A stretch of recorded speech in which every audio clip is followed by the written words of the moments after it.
Reaction with oxygen we have completed, formation of metal oxide. Okay, यहाँ पर amphoteric oxide भी हमने देख लिए थे which shows both the property of acidic and basic। फिर हमने देखा था reactivity of different metal is different। okay, so this is the same magnesium, aluminum, zinc, lead and copper, these are the thing।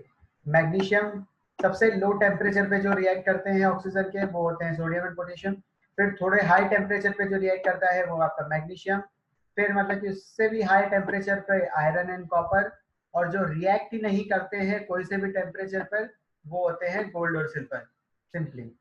Okay, अब हम देखते हैं metals. Second point देखते हैं, ऑक्सीजन हमने कंप्लीट कर दिया है। अब हम देखते हैं reaction of metals with water. तो मेटल जब वाटर के साथ रिएक्ट करते हैं दे फॉर्म मेटल ऑक्साइड्स और मेटल हाइड्रोक्साइड एज ऑफ, ठीक है।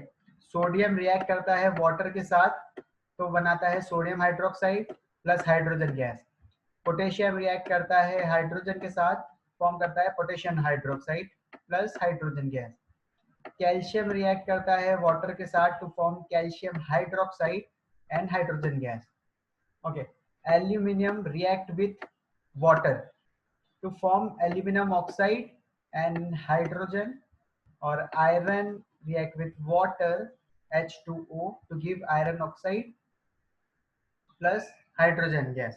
okay, so first thing यहाँ पर हम देखते हैं कि आधे मेटल्स रिएक्ट कर रहे हैं वाटर के साथ टू फॉर्म मेटल ऑक्साइड और आधे मतलब कि फॉर्म कर रहे हैं मेटल हाइड्रोक्साइड। ओके, अब जो चीज हमने ऑक्सीजन में देखी थी कि डिफरेंट मेटल्स होते हैं वो ऑक्सीजन पे डिफरेंट टेम्परेचर पे रिएक्ट करते हैं, वैसे ही यहाँ पर भी होता है कि डिफरेंट मेटल्स जो हैं वो वाटर के साथ डिफरेंट टेम्परेचर पर रिएक्ट करते हैं। तो let's see that. Okay, sodium and potassium react violently with cold water. ठीक है, आप याद रखना है कि सोडियम और पोटेशियम कोल्ड वाटर में भी रिएक्शन कर देते हैं to form sodium hydroxide and hydrogen gas. और फिर वो मतलब कि फायर कैच कर लेते हैं, जो कल हमने वीडियोस देखे थे, right? Do you remember that और नॉट?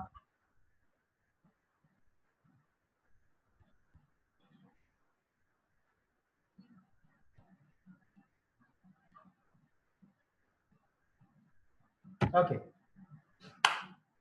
ठीक है।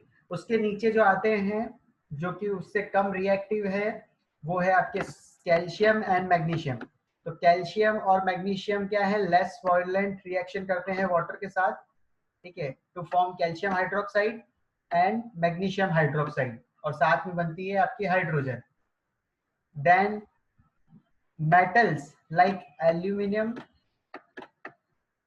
Iron, zinc react with steam, ठीक है, मतलब कि वाटर वेपर के साथ रिएक्ट करते हैं, ठीक है। तो वाटर और वाटर वेपर में क्या डिफरेंस है?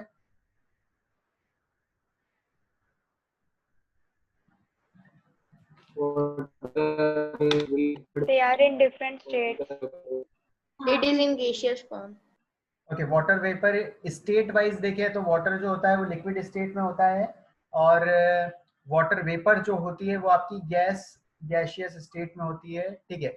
Okay, difference on the basis of temperature.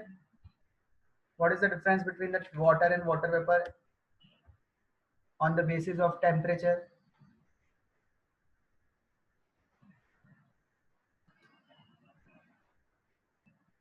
Okay, किसका टेम्परेचर ज्यादा होता है? वाटर वेपर का टेम्परेचर ज्यादा होगा या आपके वाटर का ज्यादा होगा? Water vapor. Water vapor. ठीक है, क्योंकि आपने क्या करा, आपके वाटर को आपने बॉईल करा, ठीक है, नॉर्मल टेम्परेचर था आपके वाटर का 20-30 डिग्री सेंटीग्रेड, आपने उसको हीट करा तभी तो फॉर्मेशन हुआ वाटर वेपर का। तो वाटर वेपर के पास क्या होता है, हाई टेम्परेचर होता है। जब हाई टेम्परेचर होता है वाटर के पास तो वो रिएक्ट करता है एल्यूमिनियम, आयरन और जिंक के साथ टू फॉर्म मेटल ऑक्साइड, ठीक है। इनके हाइड्रोक्साइड नहीं बनते हैं क्योंकि ये जो नीचे वाले हैं, ठीक है। चलो मैं आपको एक सीरीज दिखाऊंगा इसके बाद। तो आपको पता चल जाएगा कि कौन से ज्यादा रिएक्टिव होते हैं, कौन से लेस रिएक्टिव होते हैं, कौन से मॉडरेट रिएक्टिव होते हैं। ओके, सेम थिंग जैसे कि lead, copper, gold and silver, they do not react with water at all. ठीक है, लास्ट टाइम हमने देखा था कि सिर्फ सिल्वर और गोल्ड रिएक्ट नहीं करते हैं ऑक्सीजन के साथ, यहाँ पर एक्चुअली लेड और कॉपर भी नहीं करते हैं। ओके, ठीक है, अब इसके बाद हम देखते हैं third point, third chemical properties, that is our reaction with acid. Okay, so metals react with dilute acid to form salt. As of magnesium react करता है HCl के साथ to give magnesium chloride plus hydrogen gas. Aluminium react करता है HCl के साथ to give aluminum chloride and hydrogen. Zinc react करता है HCl के साथ to give zinc chloride plus hydrogen gas. Iron react with HCl hydrochloric acid to give iron chloride plus hydrogen. Okay, अब यहाँ पर ये जितनी भी इक्वेशंस मैंने लिख रखी है आपके सिंपल इस पीडीएफ में मैंने ये सारी इक्वेशंस भी लिख रखी है जो कि आपकी बुक्स में नहीं दे रखी है, जो वर्ड्स में लिख रखी है। तो ये इक्वेशंस भी आपको याद होनी चाहिए, मतलब याद इन द सेंस कि अगर आपको ये दो चीजें दे तो आपको इसके प्रोडक्ट्स बनाने आने चाहिए। जो आपके रिएक्टेंट्स हैं आपस में रिएक्ट करेंगे तो किस चीज का फॉर्मेशन होगा, यही आता है जनरली आपकी केमिकल प्रॉपर्टीज में। क्लियर? ओके, आप ये इक्वेशंस कर लोगे, ठीक है, आपको पता ही है, ठीक है, हमने एसिड बेसेस एंड सॉल्ट्स में देखा था how do this compounds are form. MgCl2 क्यों बना रहा है, एल्यूमिनियम Cl3 क्यों बना रहा है, what is the difference between Mg and Al।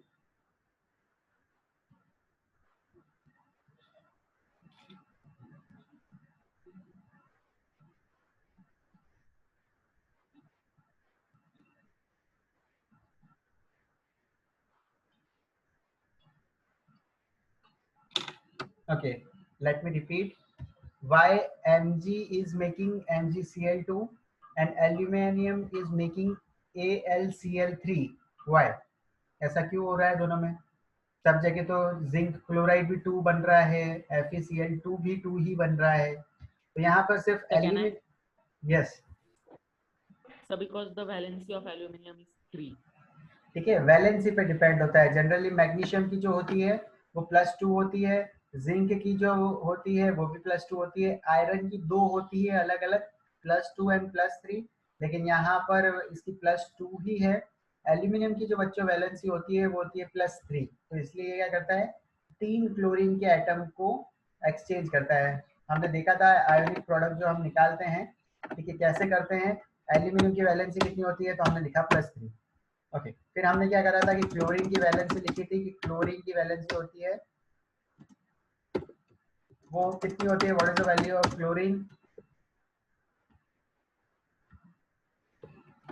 -1। अब जब हम कंपाउंड बनाते हैं तब हम क्या कर देते हैं, क्रॉस मल्टीप्लिकेशन Al और Cl। तो जैसे ही आप करते हो यहाँ पर Al हो जाता है 1 और Cl जो आपका हो जाता है वो हो जाता है 3। इसकी वैलेंसी उसके पास चली जाती है और उसकी वैलेंसी इसके पास आ जाती है। ठीक है, माइनस का कोई मतलब नहीं रहता है, इसलिए यहाँ पर एल्यूमिनियम को हम 1 ही लिखते हैं, Al1 Cl3 सिंपली। जो मैग्नीशियम क्लोराइड भी आपका बनता है MgCl, तो Mg की जो वैलेंसी होती है वो होती है +2 और क्लोरीन की जो आपकी होती है दैट इज -1। ओके, अब क्या बन जाएगा, MgCl2। ठीक है, ये बन जाएगा आपका MgCl2। क्रॉस मल्टीप्लिकेशन जैसे आप करोगे आपको बन जाएगा MgCl2। ओके, जैसे एक आपका बनता है आयरन, ठीक है, और अगर जब वो ऑक्सीजन के साथ रिएक्ट करता है, ठीक है, तो उसकी ऑक्सीजन की जो वैलेंसी होती है दैट इज जनरली -2। आयरन की 2 अलग अलग वैलेंसी होती है, +2 एंड +3। अगर आयरन शो कर रहा है अपनी वैलेंसी +3 तो कंपाउंड कौन सा बनेगा, what is the formula for that compound? Fe2O3। Fe2O3 clear. ठीक है, जो भी Yes, वैलेंसी sir. दे रखी हो हम ऐसे फॉर्म कर लेते हैं, सिंपल फॉर्मूला है। अगर एग्जाम में कभी कंफ्यूज हो जाओ तो सिंपल बेसिक यूज कर लेना, जिसकी वैलेंसी आपको याद हो। ठीक है, फिर ऐसे क्रॉस मल्टीप्लाई हम कर लेंगे सिंपली। ठीक है, इस चैप्टर के बाद हमें हमारा एक चैप्टर है पीरियोडिक क्लासिफिकेशन। ठीक है, वो हम लेंगे तो उसमें वैलेंसीज भी आपको याद हो जाएगी। ठीक है, हर कंपाउंड की और सब चीज़ें आपको पता चलने लग जाएगी कि वैलेंसी कैसे कैसे होती है। ठीक है, 1 होगी 2 होगी, कैसे आती है कैसे निकालते हैं, everything will be clear. Okay, then आगे चलते हैं। The reactivity varies from metal to metal. अब ये जो मेटल्स होते हैं सबकी अलग अलग रिएक्टिविटी होती है। अब फॉर द अबव मेटल, सबसे ये जो ऊपर 4 मेटल्स आपको दिख रहे हैं, मैग्नीशियम, एल्यूमिनियम, जिंक और आयरन, इसमें जो सबसे ज़्यादा रिएक्टिविटी होती है वो होती है मैग्नीशियम की, उसके बाद एल्यूमिनियम की, फिर जिंक की, और फिर लास्ट में होती है आयरन की। तो ये जो यहाँ पर ऑर्डर लिखा हुआ है ये ऑर्डर वाइज लिख रखा है। Okay, among the following which of the following is the most reactive metal in this series? Magnesium. Magnesium. Magnesium. And which of the one is the least reactive when reacted Iron. with acid? Iron. Iron.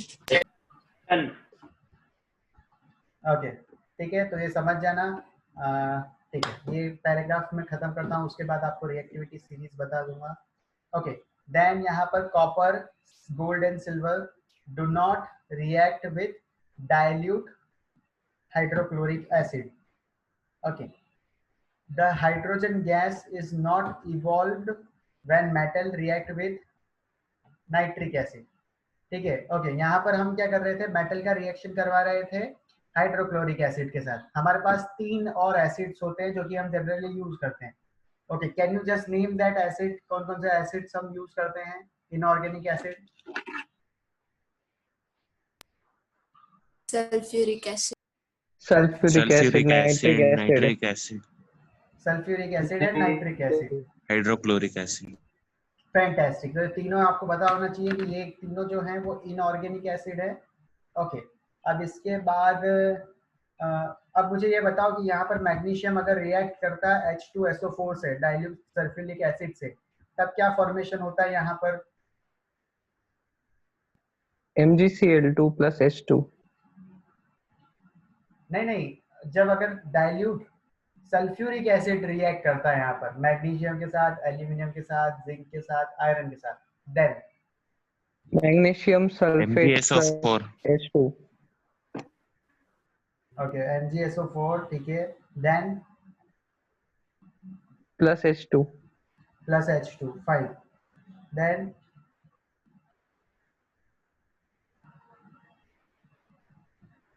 मतलब कि उसके बाद aluminium अगर करता तो क्या बनता?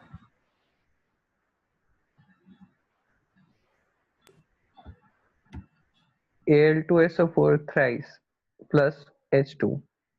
Fantastic. ठीक है, ये पता चलता है इससे आपका प्रेजेंस ऑफ माइंड। यहाँ पर आपको क्या करना था, यहाँ पर SO4 कैसे हुआ, तो सिंपली हम यही करते हैं, एल्यूमिनियम की वैलेंसी है +3। अभी जो हमने लिया है H2SO4, तो SO4 की जो वैलेंसी होती है, ठीक है, यहाँ ऊपर लिख देता हूँ, SO4 की जो वैलेंसी होती है दैट इज -2। तो यहाँ पर हम सिंपली यूज कर देंगे हमारा क्रॉस मल्टीप्लिकेशन। तो अब जो भी वेदांत ने बोला या सार्थक ने बोला that is right, Al2SO4 whole thrice, ये क्या बन जाएगा, जब डाइल्यूट सल्फ्यूरिक एसिड से रिएक्शन होगी तो Al2 देन SO4 और ये थ्राइस, तो इसको बोलते हैं aluminium sulphide. Okay, sulphate on सल्फेटो, okay, ठीक है, एल्यूमिनियम सल्फेटो, ठीक है, SO4 not सल्फेटो, sulphate only. Yes sir, only sulfate. Okay, ठीक है, दो अलग अलग चीजें हैं, चलो वो भी देख ही लेते हैं कि एल्यूमिनियम की जो वैलेंसी है अलग अलग प्रोपोर्शन में जब ये करते हैं तो उनका अलग अलग नाम होता है। सिंपली आपको जो याद रखना है वो एल्यूमिनियम सल्फेट याद रखना है, ठीक है। एल्यूमिनियम, Al के लिए एल्यूमिनियम और SO4 के लिए सल्फेट, दैट्स इट, सिंपल, ठीक है। आयरन की जो जैसे कि 2 होती है तो दोनों वैलेंसीज का अलग अलग नाम होता है। अगर आयरन +2 शो कर रहा है तो इसको बोलते हैं फेरिक, अगर आयरन +3 कर रहा है तो उसको बोलते हैं फेरस। वैसे ही एल्यूमिनियम भी अलग अलग प्रोपोर्शन या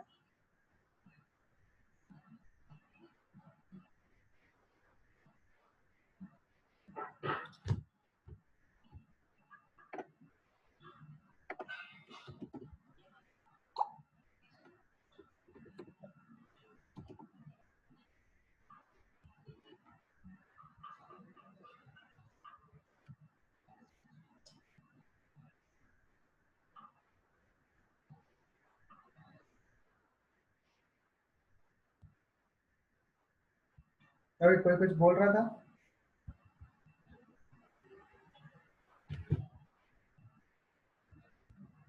ओके, लेट्स कंटिन्यू, ठीक है। ओके, तो ये पॉइंट हम देख रहे थे। Hydrogen gas is not evolve when metals react with nitric acid. तो नाइट्रिक एसिड के साथ जब अगर आप किसी की रिएक्शन करवाते हो, जैसे कि यहाँ पर मैग्नीशियम और जितने भी कंपाउंड्स दे रखे हैं, Mg प्लस HNO3 की जब हम रिएक्शन करवाते हैं तो यहाँ पर हाइड्रोजन गैस इवॉल्व नहीं होती है, ठीक है। यहाँ पर हाइड्रोजन गैस इवॉल्व नहीं होती है। उसका रीजन क्या है, why it is not happening? क्योंकि HNO3 है बच्चों, ठीक है, HNO3 आपका कंपाउंड है, आप याद रखना, it is a strong oxidising agent, it is a strong oxidising agent, ठीक है। ये बहुत ही ज्यादा स्ट्रॉन्ग ऑक्सीडाइजिंग एजेंट है। तो ये इसके साथ आप जिसको भी यूज करोगे तो वो ऑक्सीडाइज हो जाएगा। जैसे Mg है, Mg तो नहीं होगा, लेकिन इसके साथ मतलब कि जैसे कि अगर आप एल्डिहाइड ले लेते हैं, जैसे बहुत सारे अलग अलग कंपाउंड होते हैं, तो एल्डिहाइड ले लोगे तो एसिड बन जाएगा, अल्कोहल ले लेंगे तो भी एसिड बन जाएगा। तो मतलब कि ये बहुत ज़्यादा ही स्ट्रॉन्ग एसिड है, तो यहाँ पर हाइड्रोजन गैस रिलीज नहीं होती है। तो hydrogen gas is not evolved when a metal react with nitric acid, that is HNO3, because it is a strong oxidizing agent and it oxidizes the hydrogen to produce water। तो hydrogen को ये क्या कर देता है, oxidise कर देता है और हाइड्रोजन बन जाती है water, and it itself reduced to oxides of nitrogen।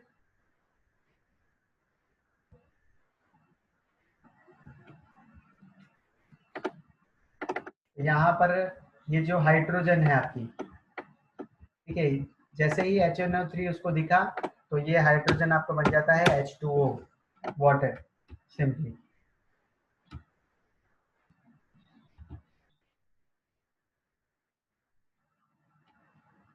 Okay, ठीक है, देखते हैं हम कैसे वो रिएक्शन होती है। जैसे कि आपको दिख रहा होगा यहाँ पर कॉपर है, कॉपर रिएक्ट कर रहा है नाइट्रिक एसिड के साथ और यहाँ पर बन रहा है कॉपर नाइट्रेट सिंपली, और हाइड्रोजन का बन गया वाटर, और ऑक्साइड्स ऑफ नाइट्रोजन भी बनती है साथ में, ठीक है। ये ऑक्साइड्स ऑफ नाइट्रोजन यहाँ पर प्रेजेंट है। ओके, चलो ये रिएक्शन आपने देख ली, अदरवाइज ये रिएक्शन को हम बैलेंस करते, चलो कोई नहीं, ठीक है। तो ये रिएक्शन कैसे हो रही है आपको ये भी आना चाहिए कि ये प्रोडक्ट कैसे फॉर्मेशन हो रहा है। ओके, जो यहाँ पर HNO3 दिख रहा है आपको, ठीक है, NO3 की जो वैलेंसी होती है ये भी आप याद रखना है यहाँ पर कि NO3 जो HNO3 है, ठीक है, इसमें जो NO3 है, सिंपली NO3, इसकी जो वैलेंसी होती है बच्चों वो होती है -1, ठीक है। तो अब अगर आप जो भी यूज करोगे, जैसे कॉपर यूज कर रहे हो, कॉपर की जनरली वैकेंसी होती है +2। तो जब ये कंपाउंड फॉर्म होगा तब बताओ कौन सा कंपाउंड फॉर्मेशन होगा? CuNO3 twice. CuNO3 होल का ट्वाइस, ठीक है। ये आपका एक कंपाउंड बना साथ में आपको पता होना चाहिए वाटर सॉरी हाइड्रोजन रिलीज होती है, लेकिन NO2 क्या है, स्ट्रॉन्ग ऑक्सीडाइजिंग एजेंट है, तो वाटर बन जाता है। फिर साथ में बनता है ऑक्साइड्स ऑफ नाइट्रोजन, तो ऑक्साइड की जो नाइट्रोजन की ऑक्साइड होती है वो आपको फॉर्म करनी पड़ती है। ठीक है, समझ में आया कैसे हुई थी ये reaction? Yes, sir. Yes, sir. Okay अब यहाँ पर ऑक्साइड्स ऑफ नाइट्रोजन भी बहुत सारी होती है, जैसे कि ये जो है आपकी वो नाइट्रोजन डाइऑक्साइड है। ठीक है, जो NO2 है ये है आपकी nitrogen dioxide. Let me just right that, nitrogen dioxide. अब जैसे जो आपकी NO3 है, ठीक है, ये भी एक ऑक्साइड्स ऑफ नाइट्रोजन है। इसको क्या बोलते हैं, इसको हम सिंपली कह देते हैं नाइट्रेट। ठीक है, ये NO3 माइनस होती है, साथ में इसके माइनस रहता ही है। ठीक है, तो हाइड्रोजन H+ अगर आता है, H+ से कंबाइन जब ये बाद में हो जाती है तो फिर वो बन जाता है nitric acid, HNO3। NO3 minus को आप कहते हो नाइट्रेट, ये भी आप बात याद रखना। ठीक है, कभी कभी क्वेश्चंस ऐसे भी पूछ लेते हैं NO2 तो आपकी क्या होती है और NO3 क्या होता है। ठीक है, दोनों को अलग अलग नाम दे रखे हैं वैलेंसी के अकॉर्डिंग।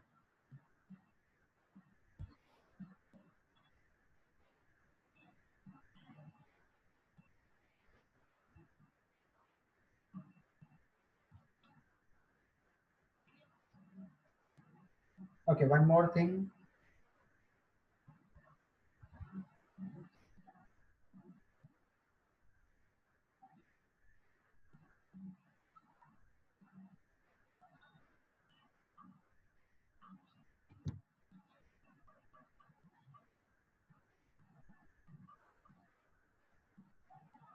एक और चीज मैं बताता हूँ, थोड़ा क्लियर कर लेता हूँ बोर्ड।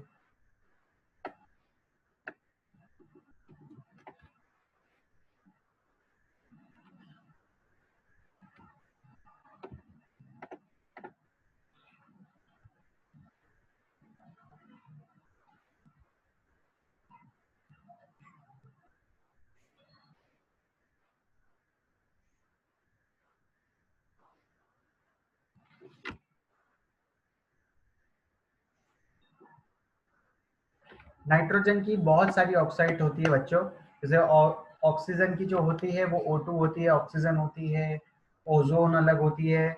अब जैसे कि N2O भी एक ऑक्साइड है जिसको हम कहते हैं डाई नाइट्रोजन मोनोऑक्साइड। ठीक है, बहुत सारी होती है ऐसी नाइट्रोजन की भी ऑक्साइड, जैसे एक होती है NOB होती है, उसको सिंपली हम कहते हैं nitrogen monoxide, mono nitrogen monoxide.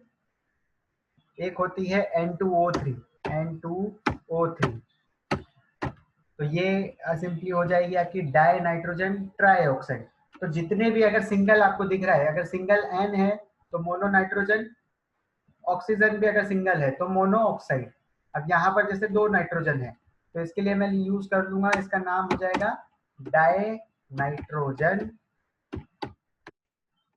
दो नाइट्रोजन थे तो di nitrogen mono oxide, mono oxide simply. Then जैसे कि NO है तो N भी एक है, ऑक्सीजन भी एक है, तो मोनो नाइट्रोजन और mono oxide.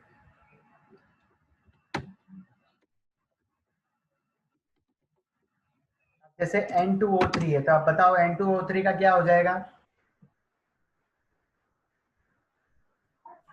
Dinitrogen trioxide. Dinitrogen trioxide.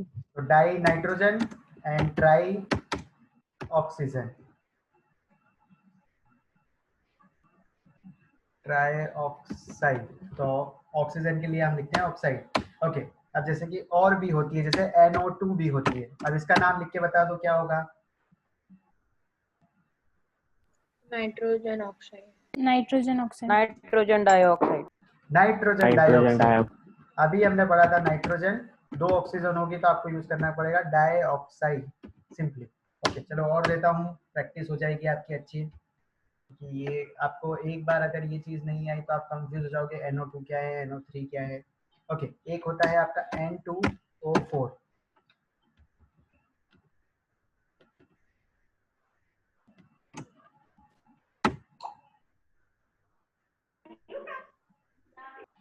Dinitrogen tetroxide. Fantastic है। डाइऑक्साइड। ओके, ठीक है, वो नाइट्रोजन डाइऑक्साइड वाली कहानी भी बताता हूँ और ये भी बताता हूँ। इसका जैसे कि अभी तक हम नाम सीख रहे थे तो वैसा ही लिखते हैं हम पहले, डाई नाइट्रोजन। एंड अगर 4 ऑक्सीजन है तो उसके लिए हम यूज करते हैं टेट्रा वर्ड। ठीक है, 1 के लिए मोनो, 2 के लिए डाई, 3 के लिए ट्राई, 4 के लिए टेट्रा ऑक्साइड।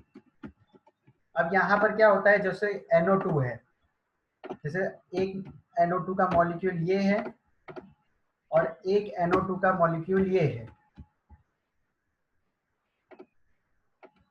ठीक है, ये दो मॉलिक्यूल है, एक NO2 ये रहा और एक NO2 यू रहा। जब क्या करते हैं ये आपस में, ठीक है, थोड़ा सा हाई लेवल का बता रहा हूँ पर चलो ठीक है, समझ जाओगे। जब ये आपस में मतलब कि ऐसे पास में आते हैं तो ये क्या कर लेते हैं, डाइमर स्ट्रक्चर बना लेते हैं। डाइमर मतलब कि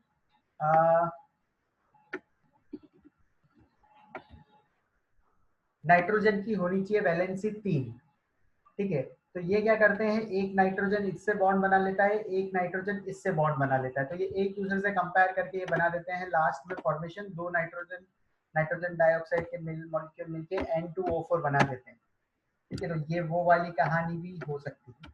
ठीक है, ऐसे बनता है N2O4, यहाँ पर बीच में डाइमर बन जाते हैं सिंपली। ओके, अब एक और नाइट्रोजन की ऑक्साइड है वो भी लिख लेते हैं, N2O5। इसका क्या होगा, dinitrogen dinitrogen pentoxide. Fantastic, di nitrogen, then 5 के लिए penta oxide simply. Very good. Okay, चलो ठीक है, और कुछ बच रही है क्या, मेरे को याद नहीं आ रही। NO3 हो गया है, NO3 हो गया है। ओके, NO3 नहीं हुआ है। NO3 क्या है आपका, नाइट्रेट। नाइट्रोजन ओके नहीं, अभी जैसा नाम सिखाया है वैसे ही बताओ आप, वो तो कॉमन नेम बता दिया आपने। Nitrogen trioxide. Nitrogen nitrogen trioxide. Nitrogen try oxide. ठीक है, और जैसे कि अगर आपको दिख जाए कि ये NO3 के ऊपर अगर माइनस चार्ज लगा रखा है, ठीक है, ऊपर तो चलो ठीक है, ऐसे लगाऊं, ठीक है, अगर इसके ऊपर यहाँ पर माइनस चार्ज लगा हुआ हो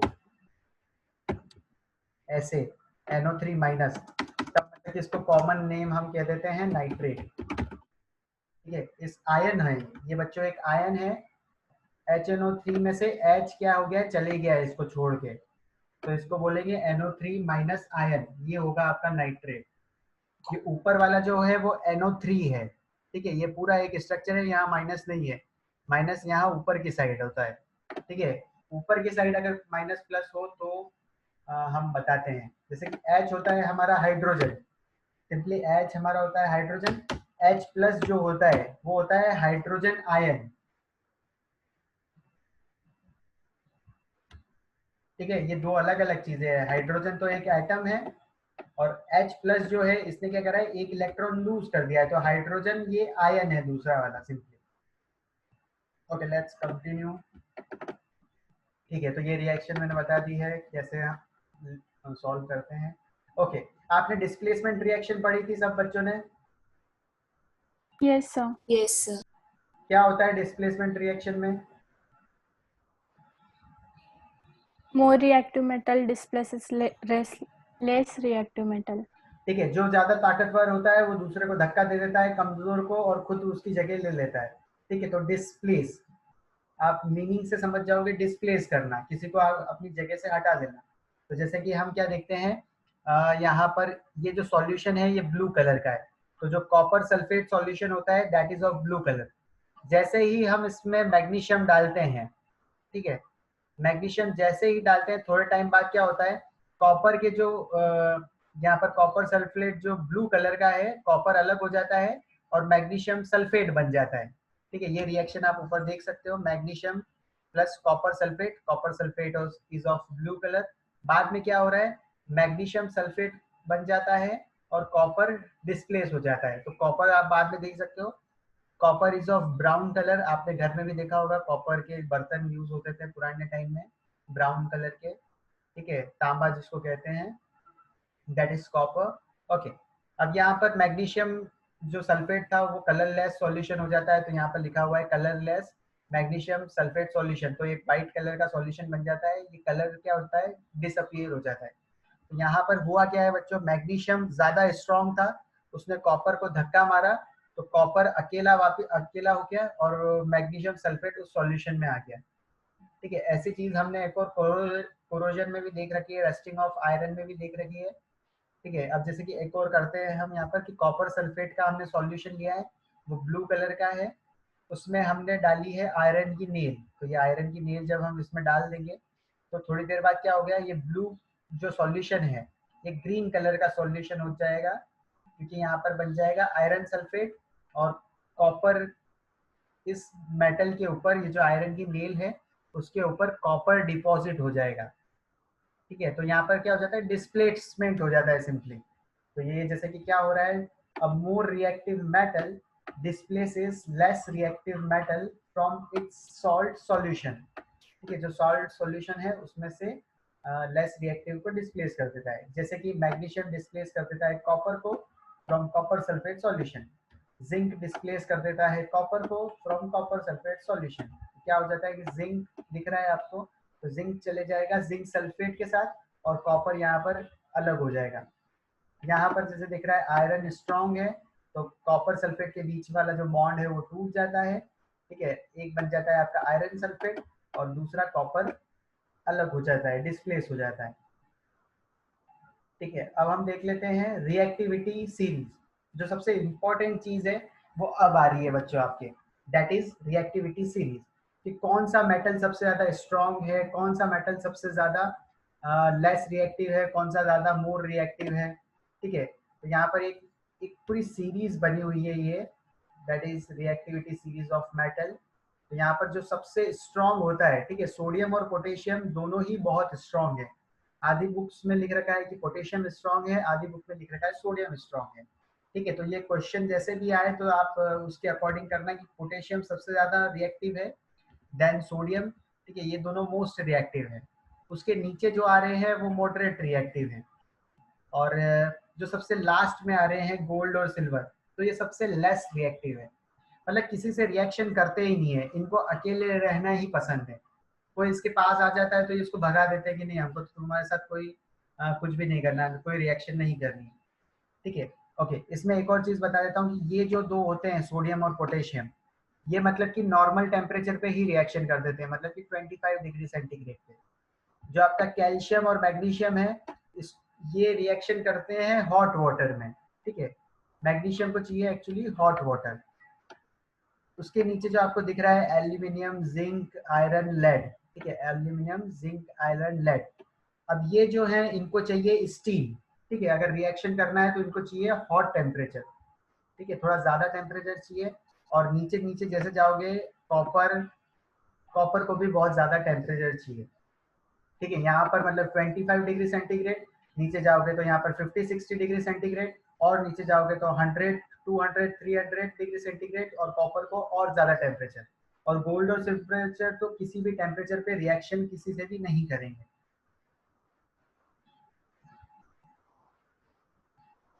पता चला, तो यही यूज करते हैं हम ऑक्साइड में, और वाटर की जब रिएक्शन होती है ऑक्सीजन सॉरी मेटल्स की जब रिएक्शन होती है ऑक्सीजन और वाटर से, तो ये टेबल के अकॉर्डिंग होती है कि मतलब सबसे ज्यादा जो रिएक्टिव है वो इजीली रिएक्शन कर लेता है, जो लेस रिएक्टिव है वो रिएक्शन करता ही नहीं, और जो मॉडरेट है उसको थोड़ा सा चाहिए टेम्परेचर, इसलिए हम क्या करते हैं हॉट वाटर जो करते हैं या फिर स्टीम से जो